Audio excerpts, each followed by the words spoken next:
Здраве! Ако искате да се радвате на отлично здраве, е добре да знаете какво никога не бива да правите.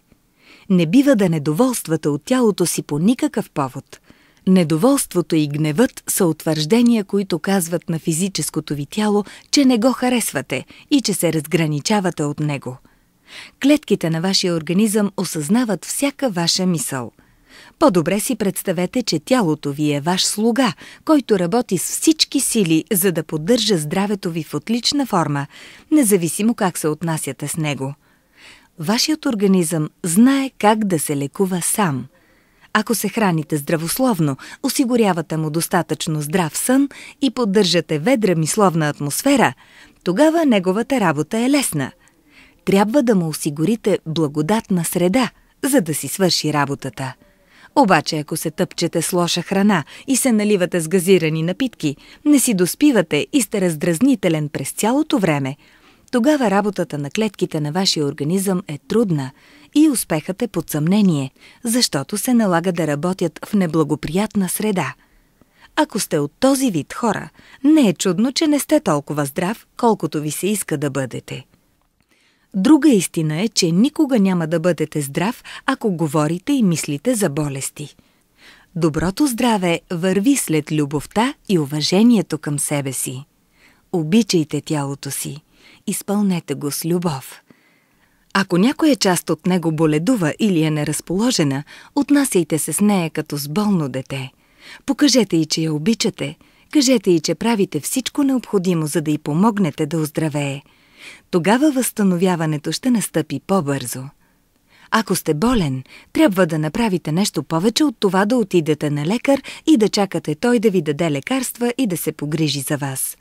С болестта вашият организъм ви подсеща, че някъде грешите, че правите нещо, което го уязвява.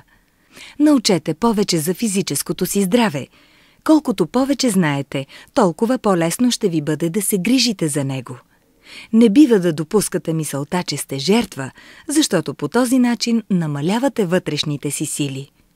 Бихте могли да отидете до книжарницата и да изберете една от многото книги, които ви учат как да се храните здравословно и какво трябва да правите, за да поддържате тялото и организма си в добра форма. Можете да посетите диетолог и да приложите предписаната от него здравословна диета. Каквото и да предприемете, на първо място създайте ведра мисловна атмосфера. Бъдете активен участник в плана за възстановяването на собственото ви здраве. Вярвам, че ние самите създаваме така наречените болести на тялото си. Организмът ни, както всичко друго в нашия живот, е огледало на собствените ни мисли и убеждения. От своя страна, физическото ни тяло също ни говори.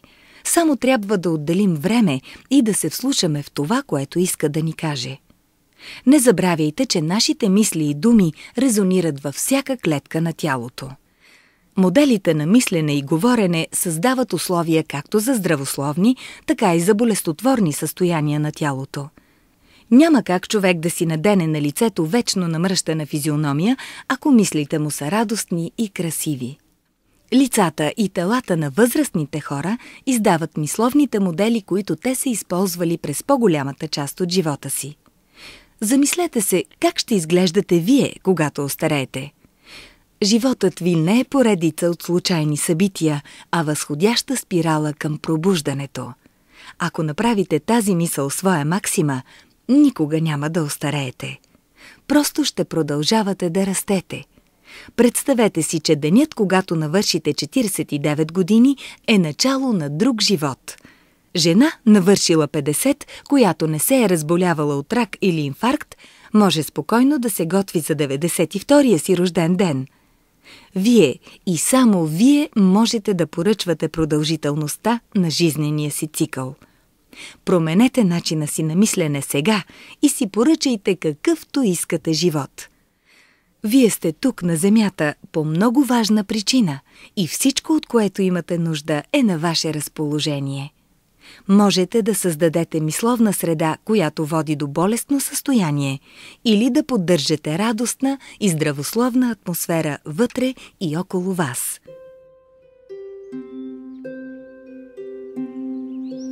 Позитивни утвърждения за добро здраве. Харесвам храната, която е най-полезна за организма ми. Обичам всяка клетка от тялото си. Избирам здравословния начин на живот, защото уважавам себе си. Очаквам здраве и щастливи старини, защото сега се грижа за тялото си с любов.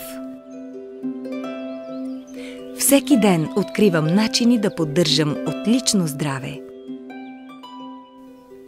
Връщам тялото си към първоначалната му форма на отлично здраве, като му давам това, от което има нужда. Мога да се излекувам. С мислите си позволявам на разума си да възстанови тялото ми. Над мен бди ангел-хранител. Винаги съм направляван и защитаван от божествената сила. Да съм здрав е мое божествено право и аз настоявам за него сега. Благодаря за здравото си и силно тяло. Обичам живота. Аз и само аз имам контрол над хранителните си навици. Винаги мога да се откажа от нещо, ако реша, че е във вреда на здравето ми. Каквато и да е моята любима напитка, аз пия достатъчно вода, за да прочистя тялото и ума си. Радостните ми мисли са пряк път към здравото ми тяло.